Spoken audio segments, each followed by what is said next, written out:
Hello, this video is going to be about how you calculate percentage change using horizontal analysis. Okay, here we have year 4 and year 3, and this is the way financial statements are usually set up. The most current year is in the left-hand column, prior year is in the right-hand column.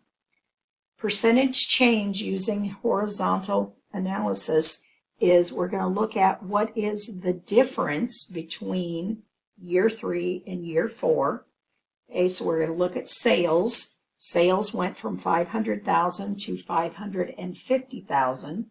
So that is an increase of $50,000. To get the percentage increase, we take that 50,000 and divide it by the earlier year. So 50,000 divided by 500,000 is 10%. And that's an increase, so it's a plus 10% increase, or plus 10% change. Right? So just going to do that with all of these line items to get the percentage change.